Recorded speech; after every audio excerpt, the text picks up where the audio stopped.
Hi, welcome to அம்மா கைமணம். இன்றைக்கி நம்ம 7 மாத குழந்தைக்கு கொடுக்கக்கூடிய ரொம்ப ஆரோக்கியமான வெஜிடபிள் பியூரி எப்படி செய்யலான்னு பார்க்கலாம்.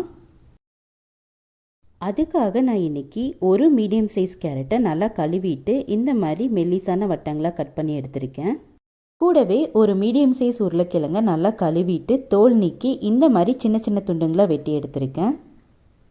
இது கூடவே 1/4 கப் பச்சை பட்டாணி எடுத்திருக்கேன். அதாவது 10 பச்சை பட்டாணியை தோல் நீக்கிட்டு உரிச்சு எடுத்திருக்கேன். இப்போ இது எல்லாத்தையுமே ஸ்டீமருக்கு மாற்றிடலாம். இப்போ இதை வேக வச்சிடலாம்.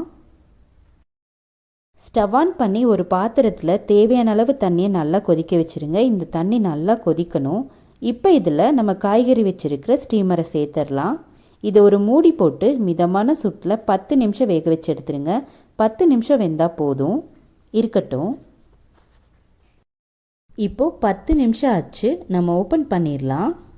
பாருங்கள், காய்கறி எல்லாமே நல்லா வெந்திருக்கும். ஒரு ஃபோர்க் இல்லைன்னா கத்தி வச்சு இன்செர்ட் பண்ணி பார்த்தீங்கன்னா கத்தியும் ஃபோர்க்கும் ஈஸியாக இன்செர்ட் ஆகணும். அந்த அளவுக்கு சாஃப்டாக காய்கறி வெந்திருக்கணும். பாருங்கள், இந்த மாதிரி இருக்கணும். இந்த ஸ்டேஜில் ஸ்டவ் ஆஃப் பண்ணிடலாம். இந்த காய் எல்லாமே நல்லா ஆறட்டும். ஆறினதும் நம்ம மிக்ஸி ஜாருக்கு மாற்றிடலாம். மிக்ஸி ஜாருக்கு மாற்றினதும் இதில் கொஞ்சமாக சுடு தண்ணி சேர்த்துக்கோங்க, நிறைய சேர்க்க வேணாம்.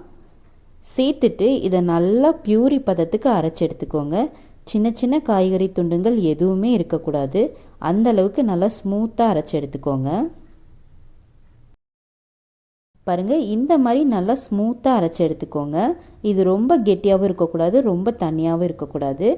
நீங்கள் ஸ்பூன்லேருந்து கீழே ஊற்றுனீங்கன்னா உங்களுக்கு ஃப்ளோயிங் கன்சிஸ்டன்சியில் இருக்கணும். அதுதான் கரெக்டான பதம். நம்மளோட சுவையான ஆரோக்கியமான வெஜிடபிள் பியூரி சூப்பராக தயாராகிடுச்சு. அவ்வளோதான். நீங்களும் உங்கள் வீட்டில் கண்டிப்பாக ட்ரை பண்ணி பார்த்துட்டு ஃபீட்பேக் சொல்லுங்கள். இந்த வீடியோ உங்களுக்கு பிடிச்சிருந்துச்சுன்னா எங்களோட சேனலுக்கு சப்ஸ்கிரைப் பண்ணுங்கள். சுவையாக சமைங்க, ருசியாக சாப்பிடுங்க. தேங்க்யூ.